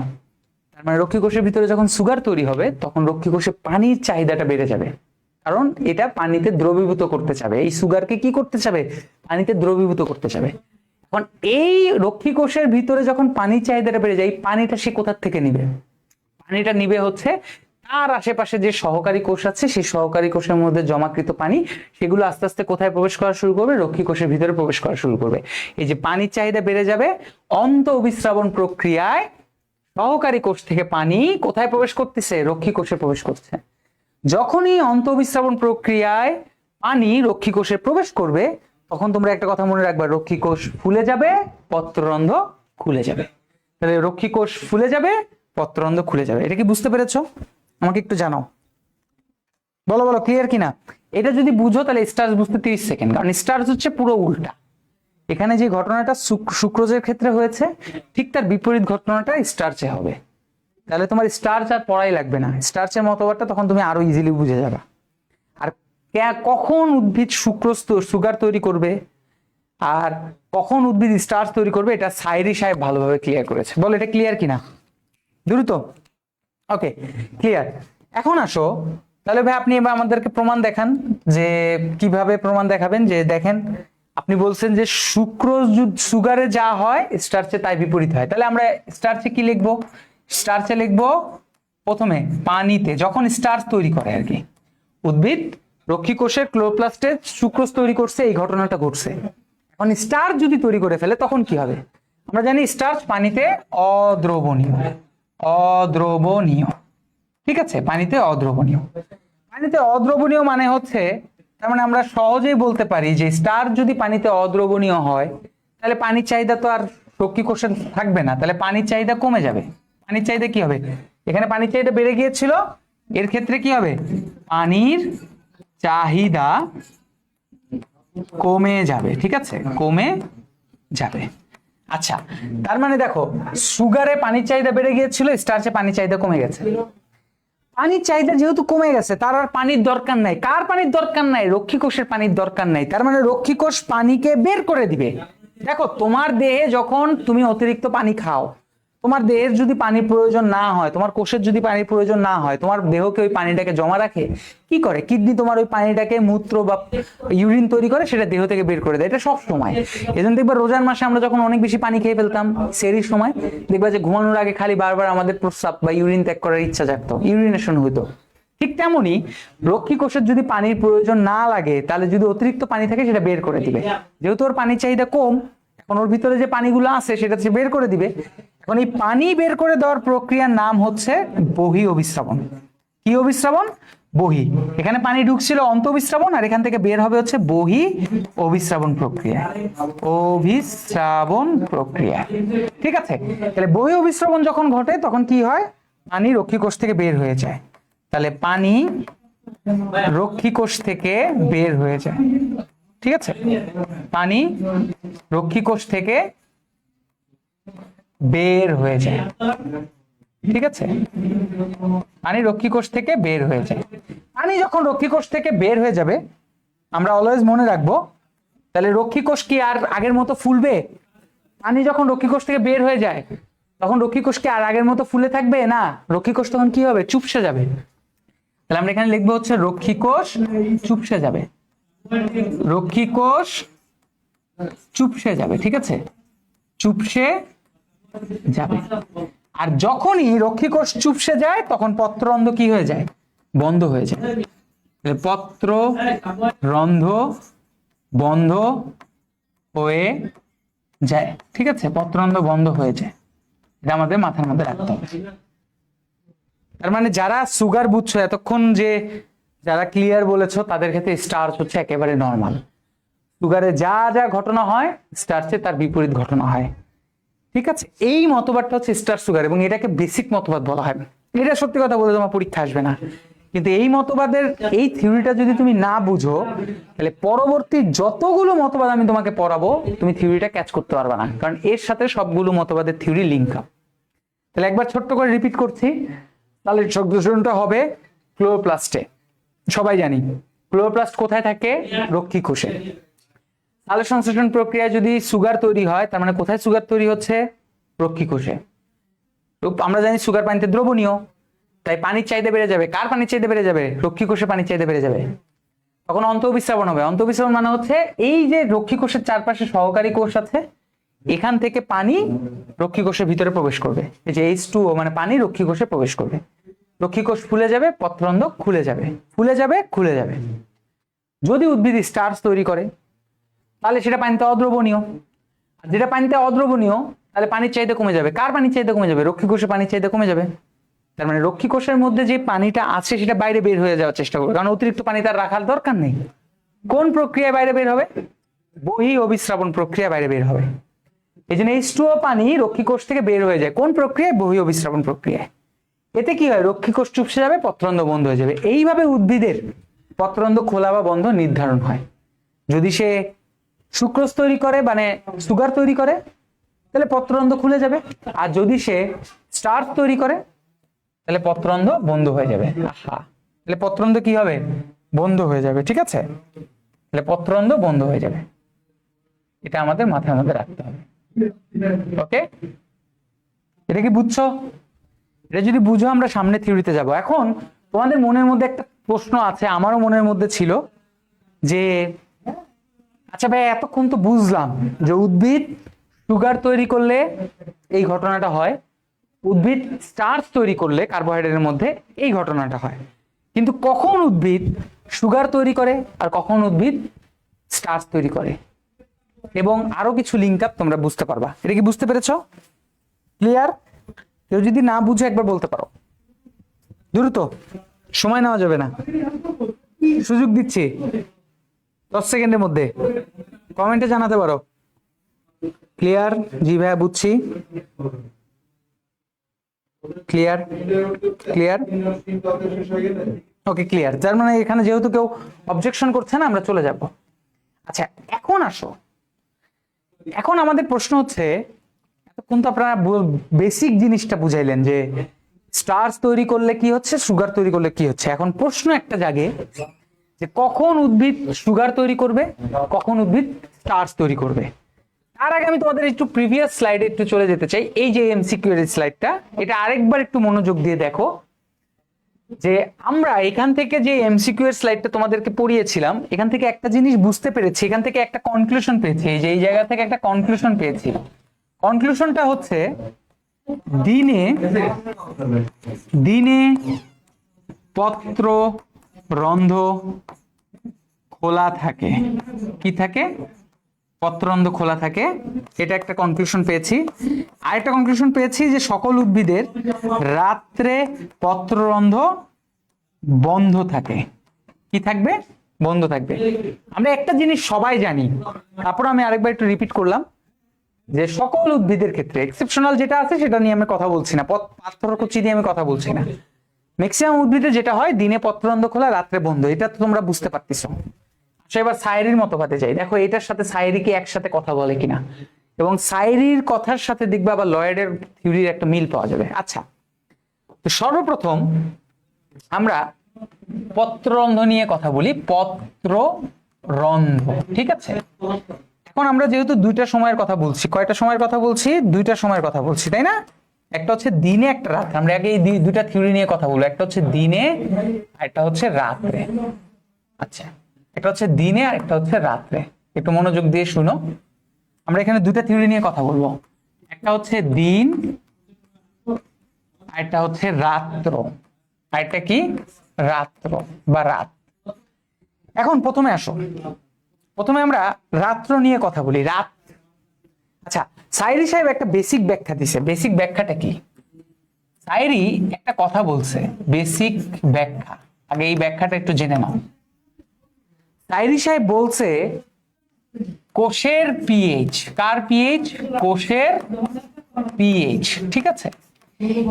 এখন আমরা সবাই তো এটা জানি, তাই না? এখানে আমরা যেহেতু ইন্টারমিডিয়েট ফার্স্ট ইয়ার পার করে আসছি, আমরা সবাই জানি যে পিএইচ যদি 7 হয় তাহলে নিরপেক্ষ। পিএইচ 7-এর কম হলে, মানে 6, 5, 4 হলে সেটা অ্যাসিড বলা হয়। পিএইচ যদি 7-এর উপরে যায়, অর্থাৎ 8, 9, 10 হয়, তাহলে তাকে ক্ষারীয় বলা হয়। সাইরি সাহেব একটা কথা বলেছে। কথাটা হচ্ছে যে কোষের পিএইচ যদি অ্যাসিড হয়, কি হয়? অ্যাসিড। অর্থাৎ দেখা গেছে কোষের পিএইচ কোনো একটা কারণে, রক্ষী কোষ বা পাতার কোষের পিএইচ কোনো একটা কারণে অ্যাসিড হয়ে গেছে, তার পিএইচটা 5, 6-এর দিকে হয়ে গেছে, 4-এর দিকে চলে গেছে। অ্যাসিড হলে সবসময় মনে রাখতে হবে সে সবসময় কি তৈরি করে? সে সবসময়, মানে যদি অ্যাসিড তৈরি করে, কোষের পিএইচ যদি অ্যাসিড তৈরি করে, তাহলে মনে রাখতে হবে যে সবসময় কি তৈরি হবে? স্টার্চ তৈরি হবে। আমি তোমাদেরকে একটা কথা বললাম না কিছুক্ষণ আগে, যে আমরা এখন থিওরিটা জানার চেষ্টা করব যে কেন উদ্ভিদ স্টার্চ তৈরি করবে, কেন উদ্ভিদ সুক্রোজ তৈরি করবে। কারণ আমরা অলরেডি একটা জিনিস ক্লিয়ার, স্টার্চ তৈরি করলে কি কি ঘটনা হয়, সুক্রোজ তৈরি করলে কি কি ঘটনা হয়, সব ক্লিয়ার। কিন্তু কেন স্টার্চ তৈরি করছে, কেন সুক্রোজ তৈরি করছে, সেটা আমরা এখন জানবো। তাহলে সাইরি সাহেব বলছে কোষের পিএইচ যখন অ্যাসিডের দিকে যাবে তখন সেটা স্টার্চ তৈরি হবে। আর কোষের পিএইচ যদি ক্ষারের দিকে যায়, কার দিকে যায়? আর কিংবা নিরপেক্ষর দিকে যায়, নিরপেক্ষ, ক্ষার হয় যদি বা নিরপেক্ষ হয়, তাহলে সেখানে সে কি তৈরি করবে? সুক্রোজ তৈরি করবে, সুক্রোজ। এখন আমাদের খালি আপাতত এটা জানলেই হবে যে কখন স্টার্চ তৈরি হচ্ছে, কখন সুক্রোজ তৈরি হচ্ছে, কারণ বাকি থিওরিগুলো আমরা অলরেডি লয়েডের মতবাদ থেকে জানতে পারছি। তাহলে সাইরি সাহেব বলছে যে কোষের পিএইচ যদি অ্যাসিড হয় তাহলে স্টার্চ তৈরি হবে, আর কোষের পিএইচ যদি ক্ষার বা নিরপেক্ষ হয়, বা ক্ষার বা নিরপেক্ষর দিকে যে 7 বা 7-এর বেশি যায়, তাহলে সেটা সুক্রোজ তৈরি করবে। এখন দেখো মজার বিষয়, আমরা যদি ফার্স্টে রাত্রের কথা বলি, কারকে নিয়ে বলবো? রাত্রকে নিয়ে বলবো। আচ্ছা, তোমাদের প্রথম কোশ্চেন, রাত্রে আমাদের কি হয়? শ্বসন হয়, উদ্ভিদের কি হয়, শ্বসন হয়। আমরা এটা সবাই জানি, উদ্ভিদের রাত্রে সবসময় শ্বসন হয়। কারণ শ্বসন জিনিসটা কি, শ্বসন জিনিসটা হচ্ছে C6H12O6 অর্থাৎ গ্লুকোজকে অক্সিজেনের সাহায্যে জারিত করে ATP plus carbon die oxide plus পানি তৈরি করাই হচ্ছে শ্বসনের একটি প্রক্রিয়া। আমরা সবাই জানি যে রাত্রে উদ্ভিদের যেহেতু শ্বসন হয়, তাহলে যেই গ্লুকোজটা থাকে সেটাকে এটিপি এবং অক্সিজেনের সাহায্যে, মানে গ্লুকোজকে অক্সিজেনের সাহায্যে জারিত করে এটিপি কার্বন ডাই অক্সাইড এবং পানি তৈরি করে। তার মানে রাত্রে একটা গ্যাস তৈরি হচ্ছে, যে গ্যাসের নাম হচ্ছে কার্বন ডাই অক্সাইড। তাহলে এই গ্যাসের নাম কি, কার্বন ডাই অক্সাইড। এখন তোমরা একটা জিনিস জানো, তাহলে তোমরা একটা জিনিস কনফার্ম যে উদ্ভিদ শ্বসন প্রক্রিয়া রাত্রেবেলায় কার্বন ডাই অক্সাইড তৈরি করতেছে, কারণ শ্বসন প্রক্রিয়া সম্পন্ন করতেছে। এবং তোমরা একটা জিনিস জানো, আমি যদি বলি মানুষের দেহে সবচেয়ে বেশি কি পাওয়া যায়, রক্ত না পানি, তোমরা সবাই বলবা ভাই পানি। কারণ আমরা একটা ছোটবেলা থেকে কথা পড়ে আসছি যে 70% পানি মানুষের দেহে থাকে, তাই না? তেমনি উদ্ভিদের দেহে পানির কোনো অভাব হবে, পানির কোনো অভাব নাই। তাই এই কার্বন ডাই অক্সাইড উদ্ভিদের কোষে অবস্থিত যে পানি থাকবে সেই পানির সাথে বিক্রিয়া করে একটা অ্যাসিড তৈরি করে, যার নাম হচ্ছে H2CO3, মানে বাইকার্বনিক অ্যাসিড। ভাই মোট কথা বাইকার্বনিক অ্যাসিড হয়তো দুর্বল অ্যাসিড হতে পারে, সেটা নিয়ে আমার কোনো কথা নাই। এবং এটা আমরা খনিজ লবণ শোষণের ক্ষেত্রে অনেকবার দেখেছি যে এরকম একটা অ্যাসিড সে তৈরি করতে পারে। এখন এই অ্যাসিড দুর্বল হোক সবল হোক ডাজেন্ট ম্যাটার, এটা অ্যাসিড। অ্যাসিড মানে কি, কোষের পিএইচ কে কমায় দিবে। তার মানে এই অ্যাসিডটা আমাদের কোষের পিএইচ কে কি করে দিবে, এই অ্যাসিডটা কোষের পিএইচ কে কমায় দিবে, কোষের পিএইচ কে কমায় দিবে, পিএইচ কে কমিয়ে দিবে, ঠিক আছে, কমিয়ে দিবে। যখনই কোষের পিএইচ যখন কমিয়ে দিবে, আমরা অলরেডি বেসিক ব্যাখ্যা আমাদের সাইডে কি বলেছে, যখনই কোষের পিএইচ কমে যাবে সেটা অ্যাসিডের দিকে যাবে, তার মানে অ্যাসিড হবে। আর অ্যাসিড যখনই অ্যাসিড হয় তখনই তৈরি হবে স্টার্চ। আর যখনই স্টার্চ তৈরি হবে তখন সেই লয়েডের ঘটনাটা ঘটবে। যখনই স্টার্চ তৈরি হবে তখনই আমাদের লয়েড সাহেব যে থিওরিটা দিয়েছিল যে পানিতে অদ্রবণীয়, পানির চাহিদা কমে যাবে, বহিঃঅভিস্রাবণ হবে, পানি রক্ষীকোষ থেকে বের হয়ে যাবে, পত্ররন্ধ্র চুপসে যাবে, মানে রক্ষীকোষ চুপসে যাবে, পত্ররন্ধ্র বন্ধ হয়ে যাবে। তার মানে আমরা এখন এই থিওরি থেকে, অর্থাৎ আমাদের সাইডের থিওরি থেকে দুইটা জিনিস লিঙ্ক আপ করতে পারছি। এক হচ্ছে স্টার্চ তৈরি হলো এবং লয়েড সাহেব বলেছে যে কিভাবে পত্ররন্ধ্র বন্ধ হবে। দুই নাম্বার, আমরা রাত্রে কি বলেছিলাম, সবসময় পত্ররন্ধ্র বন্ধ থাকে। তাহলে সাইরি কেন বলছে রাত্রে পত্ররন্ধ্র বন্ধ থাকে, কারণ শ্বসন প্রক্রিয়া হয়। শ্বসনে কি হয়, গ্লুকোজ অক্সিজেনের সাহায্যে বিক্রিয়া করে এটিপি কার্বন ডাই অক্সাইড পানি তৈরি করে। কার্বন ডাই অক্সাইড পানির সাথে বিক্রিয়া করে কি তৈরি করবে, কার্বনিক অ্যাসিড তৈরি করবে। কার্বনিক অ্যাসিড একটা দুর্বল অ্যাসিড হতে পারে, কিন্তু সে কোষের পিএইচ কে কি করে দিবে, কমিয়ে দিবে না বাড়িয়ে দিবে, অবশ্যই কমিয়ে দিবে। আর সাইরি সাহেব বলেছে যে যদি কোষের পিএইচ কমিয়ে দেয়, মানে পিএইচ অ্যাসিডের দিকে যায়, তাহলে অবশ্যই স্টার্চ তৈরি হবে। তাহলে স্টার্চ তৈরি হবে, আর স্টার্চ তৈরি হলে লয়েড সাহেব যে ঘটনাটা বলেছিল সেই ঘটনা হবে। তার মানে রাত্রে পত্ররন্ধ্র বন্ধ থাকে, এই হচ্ছে ঘটনা। তাহলে রাত্রে পত্ররন্ধ্র বন্ধ থাকে, লয়েড কেন বলছে, স্টার্চ কেন হইছে, সাইরি সেটা ব্যাখ্যা করছে। স্টার্চ তৈরি হলে সেখান থেকে কিভাবে পত্ররন্ধ্র বন্ধ হয় সেটা ব্যাখ্যা করছে আবার লয়েড। এই জন্য লয়েডের সাথে সাইরির মতবাদটা অনেকাংশেই একে অপরের সাথে সম্পর্কিত। লয়েড সাহেব কি করছে, যে স্টার্চ হলে কিভাবে পত্ররন্ধ্র বন্ধ হয় সেটা ব্যাখ্যা করছে, আর সাইরি সাহেব স্টার্চ কেন তৈরি হচ্ছে রাত্রে সেটা এখন এখানে ব্যাখ্যা করতেছে। এটা গেল হচ্ছে রাত্রে বেলা। তাহলে ভাই দিনের বেলা আসেন, অবশ্যই দিনের বেলা নিয়ে ব্যাখ্যা দিবেন না? চলো দিনের বেলায় কি হয়। এক নাম্বার, তোমরা সবাই জানো যে দিনের বেলায় সালোক সংশ্লেষণ হয়, সালোক সংশ্লেষণ হয়, ঠিক আছে? আচ্ছা, দিনের বেলায় সালোক সংশ্লেষণ হয়। এবং আমরা যদি সালোক সংশ্লেষণের বিক্রিয়াটা তোমাদেরকে বলি, তাহলে সালোক সংশ্লেষণের বিক্রিয়াটা ঠিক এরকম, যে কার্বন ডাই অক্সাইড পানির সাথে বিক্রিয়া করে C6H12O6 প্লাস অক্সিজেন প্লাস পানি উৎপন্ন করবে। এটাকে বলা হয় সালোক সংশ্লেষণ বিক্রিয়া। তাহলে দিনের বেলায় সালোক সংশ্লেষণ বিক্রিয়া হয়। গ্লুকোজ তো সে উদ্ভিদ জমা করতেছেই, অক্সিজেন তো বাইরে বাতাসে বের করে দেয়, আর পানি তো পানি। এখন দিনের বেলায় সালোক সংশ্লেষণ প্রক্রিয়ায় এই যে কার্বন ডাই অক্সাইড, এটা কিন্তু সালোক সংশ্লেষণে ব্যবহার হয়ে গেছে। কি হয়ে গেছে, ব্যবহার হয়ে গেছে, ব্যবহার। রাত্রের বেলায় যেই কার্বন ডাই অক্সাইডকে কার্বনিক অ্যাসিডে পরিণত করেছিল, দিনের বেলায় সেই কার্বন ডাই অক্সাইডকে সালোক সংশ্লেষণ প্রক্রিয়ায় ব্যবহার করে গ্লুকোজ তৈরি করছে। তাহলে এই কার্বন ডাই অক্সাইড কি আর কোনো অ্যাসিড তৈরি করবে? তার মানে এই কার্বন ডাই অক্সাইডটা মানে একভাবে ব্যবহার হয়ে গেছে, যার কারণে এই সালোক সংশ্লেষণ প্রক্রিয়া যেহেতু কার্বন ডাই অক্সাইড ব্যবহার হয়ে গেছে, তার মানে কোনো অ্যাসিড তৈরি হবে না। আর অ্যাসিড তৈরি না হলে কোষের পিএইচ বাড়বে, কোষের পিএইচ বেড়ে যাবে, বেড়ে যাবে। আবার আমরা এই থিওরি জানি যে কোষের পিএইচ বাড়লে তখন সেটা কি হয়, সুক্রোজ তৈরি হয়, সুক্রোজ তৈরি হয়, বা যেটাকে আমরা বলে থাকি সুগার তৈরি হয়। কি তৈরি হবে? সুগার তৈরি হবে। আর যখনই সুগার তৈরি হবে সেটার ব্যাখ্যা তো আমাদের লয়েড অলরেডি ব্যাখ্যাই করছে একটু আগে, যে সুগার তৈরি হলে আমাদের আসলে কি ঘটনা হয়। তাহলে আমরা যে এই যে দুটা ব্যাখ্যার কথা বললাম না, এই দুটা ব্যাখ্যা হচ্ছে আসলে মেইনলি লয়েড এখানে আমাদের আসলে যেই ব্যাখ্যাটা নিয়ে ব্যাখ্যা করতে বলছে সেটা হচ্ছে যে লয়েড সাহেব মেইনলি আমাদেরকে এই জিনিসটা বোঝানোর চেষ্টা করছে যে রাত্রের বেলা কেন স্টার্চ তৈরি হচ্ছে আর দিনের বেলায় কেন সুক্রোজ তৈরি হচ্ছে। তাহলে ব্যাখ্যাটা কি আমি আরেকবার তোমাদেরকে বলছি। লয়েড সাহেবের প্রথম ব্যাখ্যা ছিল যে কোষের পিএইচ এর উপর ভিত্তি করে স্টার্চ সুগার তৈরি হয়। কোষের পিএইচ যদি অ্যাসিড হয় তাহলে স্টার্চ তৈরি হবে, কোষের পিএইচ যদি ক্ষার হয় তাহলে সুক্রোজ তৈরি হবে। এটা আমরা অলরেডি ক্লিয়ার। এখন রাত্রের বেলায় কি হয়? রাত্রের বেলা শ্বসন হয়। শ্বসন হওয়া মানে গ্লুকোজ অক্সিজেনের সাহায্যে জারিত করে এটিপি কার্বন ডাই অক্সাইড পানি তৈরি করবে, যে কার্বন ডাই অক্সাইড পানির সাথে বিক্রিয়া করে কার্বনিক অ্যাসিড তৈরি করে। কার্বনিক অ্যাসিড দুর্বল অ্যাসিড হতে পারে, সেটা নিয়ে আমাদের কোনো কথা নাই, কিন্তু সেটা কোষের পিএইচ কে কমায় দিবে। আর কোষের পিএইচ কে কমায় দেওয়া মানে স্টার্চ তৈরি হবে। আর স্টার্চ তৈরি হওয়া মানে হচ্ছে এই লয়েডের স্টার্চ তৈরি হওয়া মানে হচ্ছে পত্ররন্ধ্র বন্ধ হয়ে যাবে। এই জন্য রাত্রের বেলা পত্ররন্ধ্র বন্ধ হয়। আচ্ছা, এবার দিনের বেলায় কি হবে? দিনের বেলায় আমরা জানি যে দিনের বেলায় সবসময় সালোক সংশ্লেষণ হয়।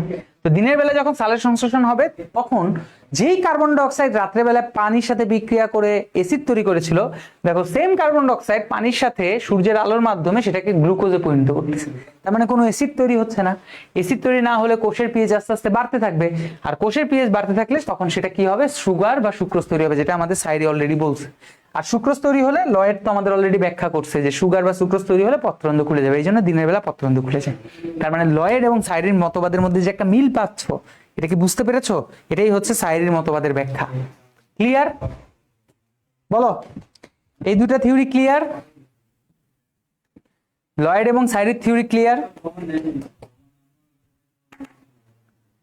বলো ক্লিয়ার কিনা, দ্রুত দ্রুত আমাকে একটু দ্রুত জানাও যে এই জিনিসটা এখন ক্লিয়ার কিনা। Fast fast fast.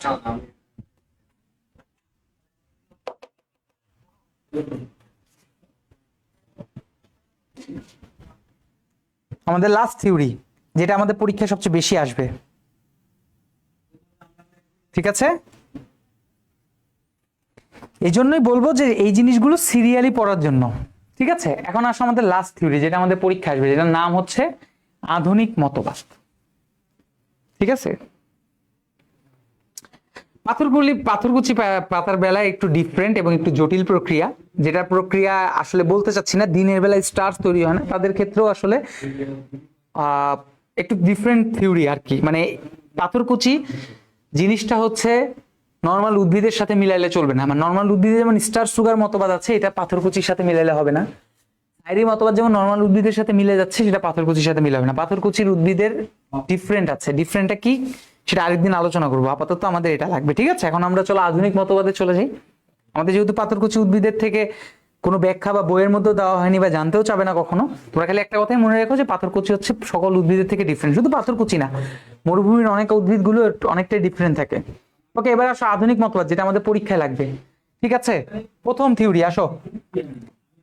এবার আমরা একটু আধুনিক মতবাদে যাই। আধুনিক মতবাদ বোঝার জন্য এটা হচ্ছে রক্ষী কোষ, ঠিক আছে? এটা হচ্ছে কি? এটা হচ্ছে রক্ষী কোষ, এবং চারপাশে তাকে ঘিরে রাখছে কে? সহকারী কোষ। আচ্ছা, এটা তোমরা সবাই জানো। তার মানে এই কোষগুলোকে আমরা বলছি হচ্ছে সহকারী কোষ, ঠিক আছে? সহকারী কোষ। আর এটা তো আমরা রক্ষী কোষ সবাই আমরা জানি, এটা নিয়ে আমরা আর বারবার চিহ্নিতকরণ করব না। এখন রক্ষী কোষের ভিতর তো অনেক কিছুই থাকে, জাস্ট সিম্পল ভাবে কয়েকটা জিনিস দেখাচ্ছি যে রক্ষী কোষের ভিতর কি কি থাকে। আচ্ছা, এখন খেয়াল করো, তোমাদের একটা জিনিস বলি। প্রথম থিওরি, পত্ররন্ধ্র খোলার ক্ষেত্রে বলছে, অর্থাৎ 1 নম্বর থিওরি বলছে যে potassium ion, K+ ion plus ion রক্ষী কোষে প্রবেশ করলে, কোথায় প্রবেশ করলে? রক্ষী কোষে প্রবেশ করলে, রক্ষী কোষে, ঠিক আছে, পটাশিয়াম আয়ন রক্ষী কোষে প্রবেশ করলে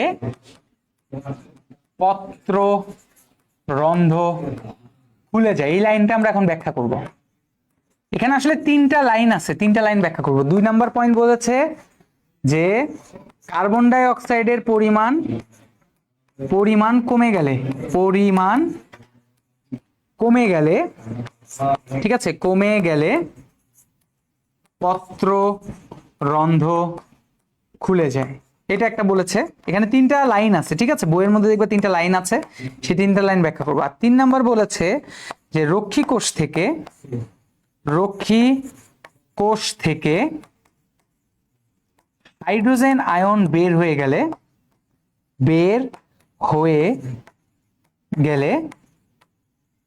পত্ররন্ধ্র খুলে যায়। এখন এই তিনটা লাইন আমরা সিরিয়ালি ব্যাখ্যা করব, এই তিনটা লাইন কিভাবে আসলো আর কি। চলো তাহলে আমরা পত্ররন্ধ্র খোলার ক্ষেত্রে আমাদের তিনটা ব্যাখ্যা করা হয়েছে বা তিনটা লাইন ব্যাখ্যা করা হয়েছে। 1 নম্বর লাইন ছিল যে পটাশিয়াম আয়ন রক্ষী কোষে প্রবেশ করলে পত্ররন্ধ্র খুলে যায়। 2 নম্বর বলছে কার্বন ডাই অক্সাইডের পরিমাণ যদি কমে যায় তাহলে পত্ররন্ধ্র, ঠিক আছে, পত্ররন্ধ্র কি হবে? পত্ররন্ধ্র খুলে যাবে। আরেকটা বলছে রক্ষী কোষ থেকে হাইড্রোজেন আয়ন বের হয়ে গেলে পত্ররন্ধ্র খুলে যাবে। আর আমরা আসলে প্রথম পয়েন্ট নিয়ে কথা বলি। প্রথম পয়েন্ট হচ্ছে আমরা তো ইতিমধ্যে একটা জিনিস কনফার্ম যে দিনের বেলায় পত্ররন্ধ্র খোলা থাকে। তাহলে এটা ধরো হচ্ছে সূর্য, এটা কি? এটা হচ্ছে সূর্য, তাই না? এটা হচ্ছে সান, এটা কি? SUN, সান। সান মানে হচ্ছে সূর্য, তাই না? তো সূর্য থেকে আমাদের যেই আলোটা আসে, এই আলোটাকে যদি তুমি প্রিজমের মধ্যে দিয়ে নিয়ে যাও তাহলে তোমরা জানো যে সূর্যের আলোটা 7 ভাগে বিভক্ত হবে, বেনিয়া সহ কলা, তাই না? তোমরা ফিজিক্স কেমিস্ট্রিতে পড়ছো এটা। তো এই বেনিয়া সহ কলার মধ্যে যে নীল রংটা আছে, কোন আলো? নীল রং। এই যে নীল রং, মনে করো 7টা রঙের মধ্যে যেটা নীল রং, এই নীল রংটা যখন রক্ষী কোষের উপরে পড়ে, নীল বর্ণটা, ঠিক আছে, নীল বর্ণ সূর্যের আলো থেকে যখন রক্ষী কোষের উপর পড়ে তখন রক্ষী কোষের একটা উদ্দীপনা তৈরি হয়। দেখো সূর্যের আলো থেকে নীল বর্ণ সরাসরি কার উপর পড়ছে? রক্ষী কোষের উপর পড়তেছে। আর রক্ষী কোষের উপর যখন নীল বর্ণটা পড়ে, এই বেনিয়া সহ কলার নীল বর্ণটা পড়ে, তখন রক্ষী কোষ উদ্দীপ্ত হয়ে যায়, উত্তেজিত হয়ে যায়। কিসের জন্য উত্তেজিত হয়ে যায়? সেটা হচ্ছে পটাশিয়াম আয়নকে গ্রহণ করার জন্য উত্তেজিত হয়ে যায়। এখন পটাশিয়াম আয়ন কোথায় পাবে? পটাশিয়াম আয়ন থাকে এই সহকারী কোষে। মনে রাখবা পটাশিয়াম আয়নের সহকারী কোষে থাকার পাশাপাশি ওর সাথে একটা করে পানি থাকে। তাহলে পটাশিয়াম আয়ন, পানি, পটাশিয়াম আয়ন, পানি। তাহলে পানি এবং পটাশিয়াম আয়ন এরা পাশাপাশি অবস্থান করতেছে। এটা কিন্তু সব সহকারী কোষে থাকে। কোথায় থাকে? সহকারী কোষে থাকে, ঠিক আছে। তাহলে পটাশিয়াম আয়নের সাথে সাথেই পিছনে আবার কে অবস্থান করতেছে? পানি অবস্থান করতেছে। এখন এটা কেন বললাম চলো আমরা দেখি। তাহলে যখনই রক্ষী কোষে সূর্যের নীল বর্ণটা রক্ষী কোষের উপর পড়ে, তখন এই সহকারী কোষের মধ্যে যে পটাশিয়াম আয়নগুলো আছে, কোন আয়নগুলো আছে? Potassium ion. এই পটাশিয়াম আয়নগুলো রক্ষী কোষের ভিতরে প্রবেশ করা শুরু করে। পটাশিয়াম আয়নগুলো রক্ষী কোষের ভিতরে প্রবেশ করা শুরু করে, ঠিক আছে। পটাশিয়াম আয়নগুলো কি করবে? রক্ষী কোষের ভিতরে প্রবেশ করা শুরু করবে। এভাবে রক্ষী কোষের ভিতরে প্রবেশ করা শুরু করবে। তাহলে এরা প্রত্যেকেই সুন্দর করে রক্ষী কোষের ভিতরে প্রবেশ করা শুরু করবে, ঠিক আছে। এখানে একটা থিওরি আছে, চলো এটা বাস্তবিক জীবনের সাথে থিওরিটা তোমরা একটু চিন্তা করবা। তোমরা বাস্তবিক জীবনের সাথে একটু চিন্তা করো। তোমরা সবাই স্যালাইন মিশাইছো না? তো সবসময় দেখবা স্যালাইনের পিছনে লেখা থাকে যে আপনি সবসময় 500 ml পানির মধ্যে 1 প্যাকেট স্যালাইন মিশাবেন। আমরা বাঙালিরা কি করি? একটু স্যালাইনটাকে টেস্ট বাড়ানোর জন্য 500 ml না করে সেখানে দেখা যায় যে 300 ml বা 400 ml পানির মধ্যে স্যালাইনটা মিশাই। এতে একটু নোনতা নোনতা লাগে, স্যালাইন খেতে ভালো লাগে। এই আয়ন হচ্ছে সেই স্যালাইনের মতো। যখনই সূর্যের নীল আলোটা রক্ষী কোষের উপর পড়লো, তখনই এই যে সহকারী কোষের মধ্যে পটাশিয়াম আয়নগুলো আছে এরা রক্ষী কোষের মধ্যে প্রবেশ করা শুরু করলো। এখানে আবার তোমরা ওই একটা ছেলে যে কোশ্চেন করেছিল বা পানি আসলো কিভাবে, এখন ওর মনের মধ্যে একটা প্রশ্ন জাগতে পারে এখানে পটাশিয়াম আসলো কিভাবে। আমরা যে 2টা ক্লাস ধরে তোমাদেরকে খনিজ আয়ন পড়াইছি না, খনিজ আয়ন শোষণ পড়াইছি না, তো মাটি থেকে সে পটাশিয়াম, সোডিয়াম, ম্যাগনেসিয়াম অনেক আয়ন শোষণ করছে। ওগুলো জমা রাখবে কোথায়? এই যে পাতার সহকারী কোষের মধ্যে। এখন যখন সূর্যের আলো রক্ষী কোষের মধ্যে পড়ে, পটাশিয়াম যখন এই রক্ষী কোষের ভিতরে প্রবেশ করা শুরু করবে, এর পিছন পিছন দেখা দেখি পানিও এর ভিতরে প্রবেশ করা শুরু করবে। কেন পানি প্রবেশ করবে? এটা একটা প্রশ্ন জাগতে পারে যে কেন পানি প্রবেশ করবে, পানি প্রবেশ করার দরকারটা কি? দেখো, পটাশিয়াম আয়ন রক্ষী কোষের ভিতরে প্রবেশ করার কারণে রক্ষী কোষে পটাশিয়াম আয়নের ঘনত্বটা অনেক বেশি বেড়ে যায়। এখন এই আয়নটাকে লঘু করার জন্য তোমার কি অবশ্যই যোগ করতে হবে? পানি যোগ করতে হবে। তাহলে যখন পটাশিয়াম আয়নগুলো রক্ষী কোষের ভিতরে প্রবেশ করে, তখন তার পিছন দেখা দেখি কে প্রবেশ করা শুরু করে? পানি প্রবেশ করা শুরু করে। আর আমরা সবাই জানি যখনই রক্ষী কোষে পানি প্রবেশ করবে, রক্ষী কোষ ফুলে যাবে, পত্ররন্ধ্র খুলে যাবে। তাহলে আমাদের এই প্রথম ব্যাখ্যাটা কি বুঝতে পেরেছো যে পটাশিয়াম আয়ন রক্ষী কোষে প্রবেশ করলে পত্ররন্ধ্র খুলে যায় কেন? তাহলে আমি আরেকবার বলছি, সূর্যের আলোকে প্রিজমের মাধ্যমে বিশ্লেষণ করলে 7 রঙের আলো পাওয়া যায়, বেনিয়া সহ কলা। এর মধ্যে যে নীল আলোটা সেটা আমাদের রক্ষী কোষের উপর পড়ে, যার কারণে সে বাইরে থেকে পটাশিয়াম আয়ন গ্রহণ করার জন্য উদ্দীপ্ত হয়ে যায়, উত্তেজিত হয়ে যায়। পটাশিয়াম আয়ন কোথায় অবস্থিত? সহকারী কোষগুলোর মধ্যে অবস্থিত। তখন এই পটাশিয়াম আয়নগুলো রক্ষী কোষের ভিতরে প্রবেশ করে।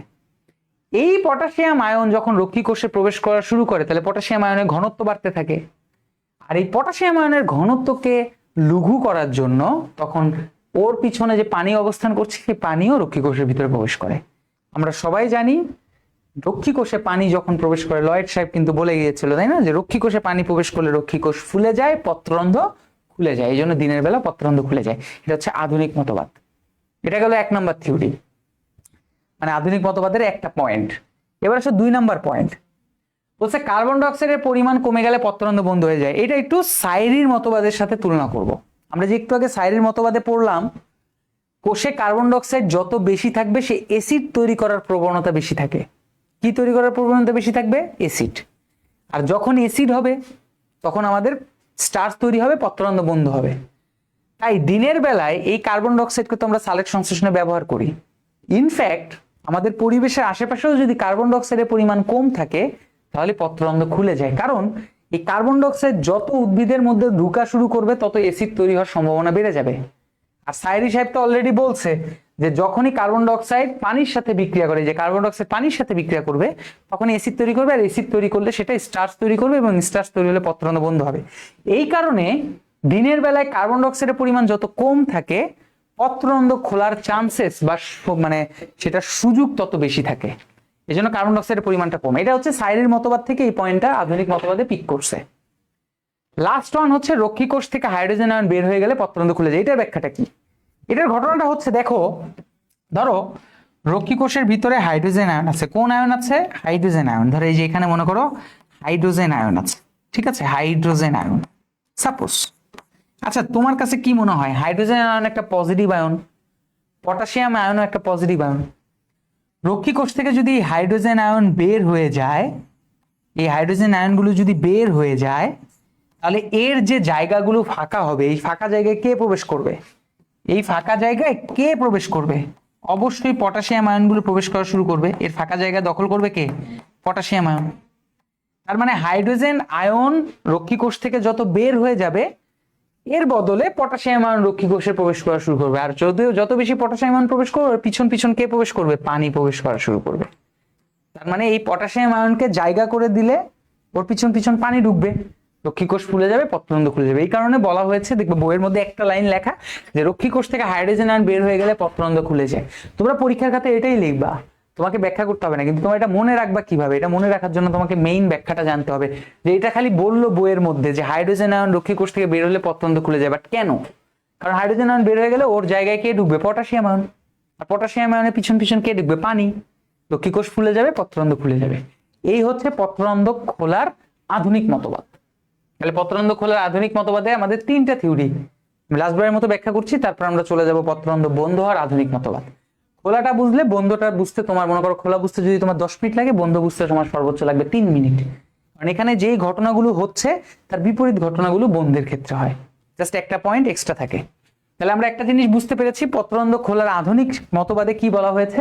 সূর্যের আলো থেকে নীল আলো সরাসরি কার উপর পড়ছে? রক্ষী কোষের উপর পড়ছে। রক্ষী কোষ উত্তেজিত হচ্ছে, সহকারী কোষ থেকে পটাশিয়াম আয়ন গ্রহণ করার জন্য সে উদ্দীপ্ত হচ্ছে। এই কারণে সহকারী কোষ থেকে পটাশিয়াম আয়নগুলো রক্ষী কোষে প্রবেশ করে। সহকারী কোষের থেকে যখন পটাশিয়াম আয়ন রক্ষী কোষে প্রবেশ করে তখন রক্ষী কোষে পটাশিয়াম আয়নের ঘনত্ব অনেক বেশি বেড়ে যায়। তখন এই পটাশিয়াম আয়নের ঘনত্বকে লঘু করার জন্য তার পিছন পিছন পানি প্রবেশ করবে। আর আমরা অলরেডি লয়ের মতবাদে জানি যে যত বেশি পানি রক্ষী কোষে প্রবেশ করবে রক্ষী কোষ ফুলে যাবে, পত্ররন্ধ্র খুলে যাবে। এটা গেল পটাশিয়াম আয়নের কারণে। 2 নম্বর কার্বন ডাইঅক্সাইড মতবাদটা আমরা সাইরির মতবাদ থেকে জানি যে যত বেশি কার্বন ডাইঅক্সাইড থাকবে পত্ররন্ধ্র বন্ধ হওয়ার চান্সেস তত বেশি। কারণ কার্বন ডাইঅক্সাইড অ্যাসিডের সাথে পানির সাথে বিক্রিয়া করে অ্যাসিড তৈরি করতে পারে, পিএইচ কমিয়ে দিতে পারে, স্টার্চ তৈরি করতে পারে, পত্ররন্ধ্র বন্ধ করে দিতে পারে। এই কারণে কোষের মধ্যে যত কার্বন ডাইঅক্সাইডের পরিমাণ কম থাকবে তত পত্ররন্ধ্র খোলার চান্সেস বেশি। 3 নম্বর হচ্ছে রক্ষী কোষ থেকে হাইড্রোজেন আয়ন, মানে এই রক্ষী কোষের ভিতরে যে হাইড্রোজেন আয়নগুলো আছে এরা যদি বের হয়ে যায় তাহলে পত্ররন্ধ্র খুলে। কেন? কারণ এই হাইড্রোজেন আয়ন যখন বের হবে ওর যে ফাঁকা জায়গাটা এটা কে দখল করবে? পটাশিয়াম। আর পটাশিয়াম ঢুকলে তার পিছন পিছন কে প্রবেশ করে? পানি। এই জন্য হাইড্রোজেন আয়ন রক্ষী কোষ থেকে বের হলে পত্ররন্ধ্র খুলে যায়। এই 3টা থিওরি কি বুঝতে পেরেছ? বলো, এটা কি বুঝতে পেরেছ?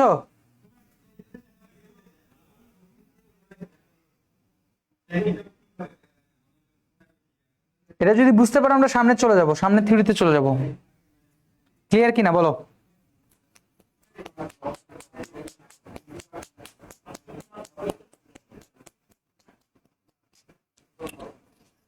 দ্রুত একটু জানাও, দ্রুত দ্রুত দ্রুত। ক্লিয়ার ক্লিয়ার, ওকে।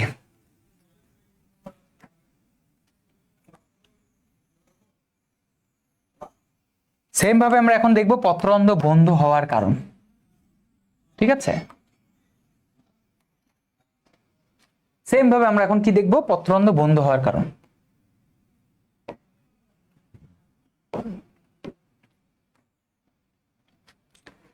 এক কথাই এখানে সেই সেম রক্ষী কোষের ভিতরে যা যা থাকে চারপাশে সহকারী কোষ থাকে। এখন বইয়ের মধ্যে বলা হয়েছে 1 নাম্বার পটাশিয়াম আয়ন রক্ষী কোষ থেকে বের হলে, রক্ষী কোষ থেকে বের হলে পত্ররন্ধ্র বন্ধ হয়, পত্ররন্ধ্র বন্ধ হয়। এটা একটা বলেছে। ঠিক আছে, তাহলে রক্ষী কোষ থেকে যখন পটাশিয়াম আয়ন বের হয়ে যাবে তখন পত্ররন্ধ্র বন্ধ হয়ে যায়। 2 নাম্বার মেসোফিল টিস্যু নিয়ে একটা কথা বলা আছে। মেসোফিল টিস্যু দিয়ে কি বলা হচ্ছে সেটা আমি একটু পরে বলছি ব্যাখ্যা করার সময়। আর 3 নাম্বার বলছে উচ্চ তাপমাত্রা। এই 3টা পয়েন্ট নিয়ে কথা বলা আছে। উচ্চ তাপমাত্রা, এই 3টা কারণে পত্ররন্ধ্র বন্ধ হতে পারে। এখন খেয়াল করো, ওকে। দেখো, প্রথম কথা বলছে যে পটাশিয়াম আয়ন রক্ষী কোষ থেকে বের হয়ে গেলে পত্ররন্ধ্র বন্ধ হয়ে যায়। যখন রাত্রে হয়, আমরা সবাই জানি যে রাত্রে বেলা পত্ররন্ধ্র বন্ধ হয়। যখন রাত হয় তখন কি হয়? রক্ষী কোষের মধ্যে দিনের বেলায় যে পটাশিয়াম আয়নগুলো ঢুকছিল, এই যে রক্ষী কোষের ভিতরে যে পটাশিয়াম আয়নগুলো ঢুকছিল, রাতের বেলায় কি হয়? পটাশিয়াম আয়নগুলো আবার সেই সহকারী কোষকে দিয়ে দেয়। কাকে দিয়ে দিবে? যেই জায়গা থেকে আসছিল বাবা সেই জায়গায় ফিরে যাও, অর্থাৎ সহকারী কোষের মধ্যে ছেড়ে দেয়। এবং আমরা সবাই জানি যে সহকারী কোষে শুধু পটাশিয়াম আয়ন বাইরে বেরই হয় না, এর পিছন পিছন কে বের হয়ে যাবে? তাহলে রক্ষী কোষ থেকে এর পিছন পিছন কে বের হয়ে যাবে? এক অণু পানি বের হয়ে যাবে। প্রত্যেকটা আয়নের জন্য একটা করে অণু পানি বের হয়ে যাবে। কি বের হতে থাকবে? পানিও বের হতে থাকবে। কারণ পটাশিয়াম আয়ন যখন রক্ষী কোষে ঢুকছিল তাকে লঘু করার জন্য পানি রক্ষী কোষে প্রবেশ করছিল। তাহলে এখন পটাশিয়াম আয়ন রক্ষী কোষ থেকে বের হয়ে যাচ্ছে, তাহলে পানিও তাকে, তাহলে তার পানির কোনো প্রয়োজন নেই, তাহলে পানিও হচ্ছে পটাশিয়াম আয়নকে দেখা দেখি বাইরে বের হয়ে যাবে, সহকারী কোষের মধ্যে জমা হতে থাকবে পরের দিনের জন্য, যাতে পরের দিন আবার আমরা এটাকে রিইউজ করতে পারি। তাহলে আমরা সবাই জানি যে যখনই পানি রক্ষী কোষ থেকে বের হয় রক্ষী কোষ চুপসে যায়, পত্ররন্ধ্র বন্ধ হয়ে যায়। এটা গেল হচ্ছে প্রথম থিওরি। 2 নাম্বার হচ্ছে মেসোফিল টিস্যু। সহকারী কোষের মধ্যে কিছু কিছু জায়গায় মেসোফিল টিস্যু থাকে। এই যে মেসোফিল টিস্যু, এটা মনে করো মেসোফিল টিস্যু। এগুলো কি? এগুলো হচ্ছে মেসোফিল টিস্যু। ঠিক আছে, এইটার নাম দেওয়া হয়েছে মেসোফিল টিস্যু। মেসোফিল, এটা সহকারী কোষের মধ্যে থাকে। মেসোফিল টিস্যু, এই মেসোফিল টিস্যুর একটা স্পেশাল নাম আছে, এটা অবজেক্টিভে তোমরা পাবা। এটাকে বলা হয় পাতার গ্রাউন্ড টিস্যু। পাতার গ্রাউন্ড টিস্যু। ঠিক আছে, মূলত উদ্ভিদের গ্রাউন্ড টিস্যু, টিস্যুর অধ্যায়ে যারা পড়েছো তারা বুঝতে পারবা। উদ্ভিদের গ্রাউন্ড টিস্যু হচ্ছে প্যারেনকাইমা, কোলেনকাইমা এবং স্ক্লেরেনকাইমা, কিন্তু পাতার ক্ষেত্রে স্পেশালি হচ্ছে মেসোফিল টিস্যু। এটা স্পেশালি পাতার মধ্যে থাকে। এই মেসোফিল টিস্যুর একটা বৈশিষ্ট্য আছে, বৈশিষ্ট্যটা কি জানো? পানির অভাবে, মানে যখন মেসোফিল টিস্যুতে পানি থাকে না, তাহলে পানির অভাবে সে একটা অ্যাসিড তৈরি করে যার নাম হচ্ছে অ্যাবসিসিক অ্যাসিড। এই অ্যাসিডের নাম কি? এর নাম হচ্ছে অ্যাবসিসিক অ্যাসিড। অ্যাবসিসিক অ্যাসিড, এটা মাথার মধ্যে রাখতে হবে যে পানির অভাবে মেসোফিল টিস্যু কোন অ্যাসিড তৈরি করে? অ্যাবসিসিক অ্যাসিড তৈরি করে। যে কোনো কারণে পানির অভাব দেখা দিতে পারে, দেখা গেছে মাটিতে পানি নেই, এই যে সহকারী কোষের মধ্যে যে এত পানি জমা থাকে আমরা এতক্ষণ ধরে বললাম, এই পানি তো যে কোনো কারণে বের হয়ে যেতে পারে, তাই না?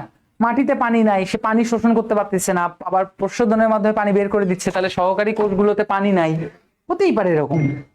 এখন সমস্যাটা যেটা, এটা হচ্ছে এই যে মেসোফিল টিস্যু এই পানির অভাবে একটা অ্যাসিড তৈরি করে, সেটার নাম হচ্ছে অ্যাবসিসিক। তার মানে মেসোফিল টিস্যু যখন পানি পাবে না তখন অ্যাবসিসিক অ্যাসিড তৈরি করবে, বিভিন্ন কারণে পানি নাই পেতে পারে। সমস্যা হচ্ছে এই অ্যাবসিসিক অ্যাসিড পাতার বয়সটাকে বাড়ায় দেয়, পাতার পুরা যে সবুজ পাতার যে সজীবতা এটাকে নষ্ট করে দেয়, পাতার মধ্যে থাকে না, তার মানে এটা কি পাতার জন্য ক্ষতিকর। এখন ধরো কোনো একটা কারণে উদ্ভিদের এই সহকারী কোষে পানি নাই, মেসোফিল টিস্যুতেও পানি নাই, সে অ্যাবসিসিক অ্যাসিড তৈরি করা শুরু করে দিছে। আর যখনই অ্যাবসিসিক অ্যাসিড তৈরি করবে সে পাতাকে নষ্ট করা শুরু করবে, এটা কি কোনো পাতা চাবে? চাবে না।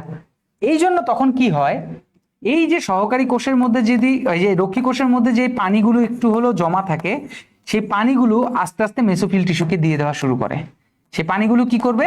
মেসোফিল টিস্যুকে দিয়ে দিবে, কারণ অ্যাটলিস্ট আগে বাঁচি, আগে পাতাটা তো নষ্ট না হোক। কারণ মেসোফিল টিস্যুকে পানি যদি না দেয় তাহলে তো অ্যাবসিসিক অ্যাসিড তৈরি করলো, আর ও তো পাতার জন্য ক্ষতি করতেছে। তো অ্যাটলিস্ট আমার মধ্যে যতটুকু পানি আছে সেই পানিটা আমি বের করে দিই, বাবা মেসোফিল টিস্যু তুই নিয়ে অ্যাটলিস্ট ওই অ্যাবসিসিক অ্যাসিড তৈরি করিস না।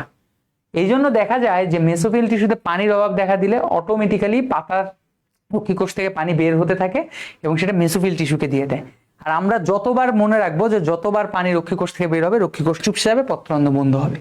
তাহলে এরকম কখনো কিছু কিছু মুহূর্ত তৈরি হতে পারে যেই মোমেন্টে দেখা গেছে দিনের বেলা, সাপোজ কথার কথা, কিন্তু দেখা গেছে পানি নাই উদ্ভিদের পাতার মধ্যে সহকারী কোষের মধ্যে, তখন মেসোফিল টিস্যু অ্যাবসিসিক অ্যাসিড তৈরি করতে পারে, এরকম একটা সম্ভাবনা আছে।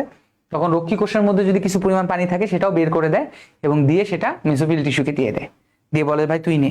এখন যখনই পানি রক্ষী কোষ থেকে বের হয়ে যাবে পত্ররন্ধ্র বন্ধ হয়ে যাবে। তাহলে মেসোফিল টিস্যুর কারণে পত্ররন্ধ্র বন্ধ হতে পারে। একটা পটাশিয়াম আয়ন তো হচ্ছে নর্মাল রেগুলার প্রসেস, নিত্য নৈমিত্তিক দিন সুস্থ স্বাভাবিক প্রক্রিয়া। আর মেসোফিলেরটা হচ্ছে ওয়ান কাইন্ড অফ ব্ল্যাকমেল টাইপের, পানি দিবি না আমি অ্যাবসিসিক অ্যাসিড তৈরি করলাম, তাহলে পানি দে, কে দিবে? রক্ষী কোষ দিবে। লাস্ট ওয়ান বলছে হচ্ছে উচ্চ তাপমাত্রা। তাহলে উচ্চ তাপমাত্রা কি? মনে রাখতে হবে উচ্চ তাপমাত্রায় উদ্ভিদ, সেটা দিনে হোক আর রাত্রে হোক, সেটা দিনে হোক আর রাত্রে হোক, এই যে আমাদের রিসেন্টলি এক সপ্তাহ আগে যে পরিমাণ গরম পড়ছিল, উচ্চ তাপমাত্রায় উদ্ভিদের একটা স্বভাব আছে, স্বভাবটা হচ্ছে সে শ্বসন শুরু করে। কি করে? শ্বসন। তাহলে উচ্চ তাপমাত্রায় উদ্ভিদ যখন শ্বসন শুরু করবে, সেটা যদি দিনের বেলা হয়, শ্বসনে কি উৎপন্ন হয়? Carbon die oxide. আর কার্বন ডাই অক্সাইড পানির সাথে বিক্রিয়া করে কি তৈরি করবে? Carbonic acid.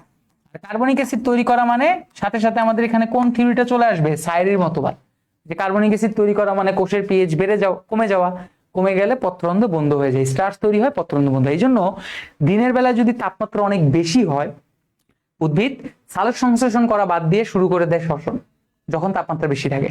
আর শ্বসন করা মানে কার্বন ডাই অক্সাইড তৈরি হবে, আর কার্বন ডাই অক্সাইড তৈরি মানে হচ্ছে পানির সাথে বিক্রিয়া করে অ্যাসিড তৈরি করবে। আর অ্যাসিড তৈরি করা মানে হচ্ছে দিনের বেলায় যত গ্লুকোজ বা সুক্রোজ থাকবে তারা স্টার্চে পরিণত হবে। কিসে পরিণত হবে? স্টার্চ। আর যত স্টার্চ তৈরি হয় পত্ররন্ধ্র বন্ধ হয়ে যায়, যেটা লয়েড সাইরি দুজন একসাথে ব্যাখ্যা করছে। এই হচ্ছে ঘটনা। তাহলে পত্ররন্ধ্র বন্ধ হওয়ার প্রক্রিয়ার প্রথম প্রক্রিয়াটা খুবই সোজা, যে ভাইয়া দিনের বেলায় পটাশিয়াম আয়ন রক্ষী কোষে প্রবেশ করেছিল, রাতের বেলায় পটাশিয়াম আয়ন বের হয়ে যায়। পটাশিয়াম আয়ন যেদিকে যাবে পানিও সেদিকে যাবে, যেহেতু রক্ষী কোষ থেকে পটাশিয়াম বের হয়ে যাচ্ছে তাহলে পানিও পিছন পিছন বের হয়ে যাবে। এটা একটা থিওরি। 2 নম্বর থিওরি হচ্ছে এই যে সহকারী কোষগুলোতে একটা স্পেশাল টিস্যু আছে যার নাম হচ্ছে মেসোফিল টিস্যু। মেসোফিল টিস্যু পানির অভাবে একটা অ্যাসিড তৈরি করে যার নাম হচ্ছে অ্যাবসিসিক অ্যাসিড। অ্যাসিডটা পাতার জন্য খুবই ক্ষতিকর, পাতাকে মেরে ফেলতে পারে, নষ্ট করে ফেলতে পারে। তাহলে আমার এই মেসোফিল টিস্যুকে অ্যাবসিসিক অ্যাসিড তৈরি করতে যাওয়া যাবে না। এখন যার যেখানে পানি আছে সে চেষ্টা করে মেসোফিল টিস্যুকে পানি সরবরাহ করার। রক্ষী কোষও চেষ্টা করে যে আমার মধ্যে যা পানি আছে তা বের করে দিব, দিয়ে মেসোফিল টিস্যুকে দিই, ভাই অ্যাটলিস্ট পাতাকে বাঁচাই। এই জন্য রক্ষী কোষ বন্ধ হয়ে যায়। 3 নম্বর উচ্চ তাপমাত্রা, সেটা রাত্রে হোক আর দিনে হোক, আমাদের এই উদ্ভিদ শ্বসন শুরু করে উচ্চ তাপমাত্রায়, সালোক সংশ্লেষণ বন্ধ করে দেয়। দিলে কি হয়? কার্বন ডাই অক্সাইড উৎপন্ন হবে শ্বসন প্রক্রিয়ায়, যা পানির সাথে বিক্রিয়া করে কার্বনিক অ্যাসিড তৈরি করে। আর এই কার্বনিক অ্যাসিড সাইরি কি বলছে? কার্বনিক অ্যাসিড তৈরি হওয়া মানে কোষের পিএইচ কমে যাওয়া, স্টার্চ তৈরি হওয়া, আর স্টার্চ তৈরি হলে লয়েড কি বলছে, পানি রক্ষীকোষ থেকে বের হয়ে যাবে, পত্ররন্ধ্র বন্ধ হয়ে যাবে। ঠিক আছে, এই জন্যই আজকে শুরুতে তোমাদেরকে একটা কথা বারবার বলেছিলাম যে তোমরা যদি আজকের পুরো সবগুলো থিওরি বুঝতে চাও, একেবারে লয়েড থেকে তোমাদের থিওরিগুলো বুঝতে হবে। মাঝখানে ঢুকবা তাহলে বুঝতে পারবা না যে লয়েড কি বলছিল, সাইডে কি বলছিল, কারণ একটার সাথে একটার ইন্টার কানেকশন আছে। বুঝতে পেরেছো? ক্লিয়ার? ভাইয়া এক্সামে কি পিকচার আঁকবো? হ্যাঁ, আঁকতে পারলে ভালো, এরকম একে একটু দেখাই দিলাম। চিহ্নিতকরণ তোমাদের বইয়ের মধ্যে নাই, আমি তোমাদের বোঝানোর জন্য ছবি করে একে দেখাইছি যাতে তোমরা ভালোভাবে বুঝতে পারো। এই জিনিসটা ক্লিয়ার কিনা আমাকে একটু জানাও, তাহলে আমরা নেক্সট টপিকে চলে যাব। নেক্সট টপিক আমাদের খুবই সহজ টপিক, খুবই নর্মাল একটা টপিক, যেটা তোমরা অলরেডি খনিজ লবণ শোষণে দেখতে পেয়েছো। ঠিক আছে, ওকে। তাহলে এই জন্য বলি যে যারা আবার চেষ্টা করবে, আবার কি করবা, প্রথম থেকে আরেকবার দরকার হলে রেকর্ড দেখবা। খুবই মজার থিওরি। এই অধ্যায়ের সবচেয়ে ইন্টারেস্টিং থিওরি হচ্ছে এই পত্ররন্ধ্র, সাথে একটা লিঙ্ক আপ। তুমি হঠাৎ করে যদি আধুনিক মতবাদ দেখতে চাও তাহলে বুঝবে না, আগে তোমাকে লয়েড, সাইরি, তারপর আধুনিক, তিনটা একসাথে দেখতে হবে। এবার আসো প্রসাধনের প্রভাবক সমূহ নিয়ে কথা বলি।